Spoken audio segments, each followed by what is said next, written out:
and we're talking in the 80s. Why is it that so few in the industry wanted to work with the Sheik? And as a sidebar to that, 14 or 15-year-old me had tickets for the show in 1988, the Jim Crockett Promotions show where he was making the comeback, and I never went, and I'm kicking myself to this day. But why was it that he blew that opportunity, and then there was heat, if you will, with many in the business around that time frame? Well, the chapter in my book that focuses on the 80s, I call it Wanderer in the Wilderness, because that really characterized that part of his career. It was like the lost period of his career, because he really did have a renaissance in Japan in the early 90s. The 80s was the dark point. He starts out the decade by getting blacklisted by the NWA. His company goes out of business in October 1980. He starts working for Outlaw Promotions, specifically the one in Atlanta. That was Jim Wilson and Thunderbolt Patterson. They were running opposition to Jim Barnett at the Omni, which was like one of the centerpieces of the NWA. So he got blacklisted, couldn't get work in the major territories anymore, couldn't go to Japan anymore because Giant Baba was an NWA member. So even Baba couldn't book him, which shows you how crazy that is, because it's not like any of the American territories are competing with all Japan. So it really was collusion. There's no other way to put it, right? They were trying to punish him. And he started working these rinky-dink towns. Look, he was getting old. He looked old. He looked every year of his age and then some. His act had worn out its welcome. He had become a bit of a parody of himself by that point. It was a new era for wrestling. The Hulk Hogan era was dawning. The national expansion was happening. He just found himself on the outside looking in.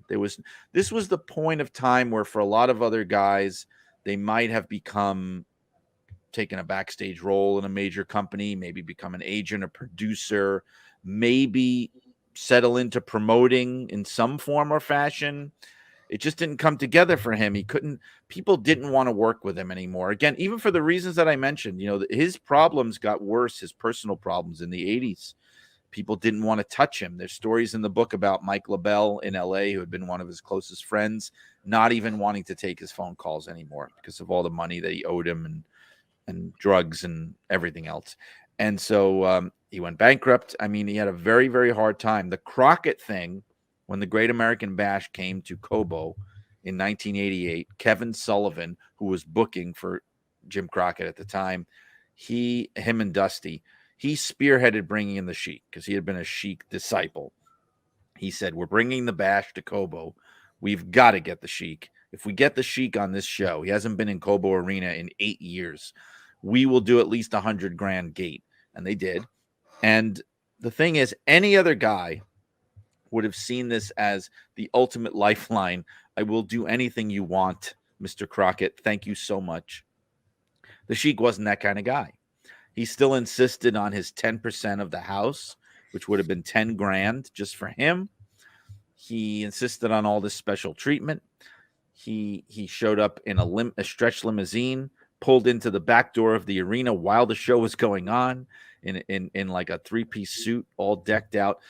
And then, when they wouldn't pay him after the fact, he no-showed the rematch they were going to do. And I mean, this was a tailor-made comeback for him. He could have, who knows what he could have done with it. He could have, and then he could have settled into a job with WCW, which is actually what Dick the Bruiser wound up doing, his great competitor. He became a WCW agent.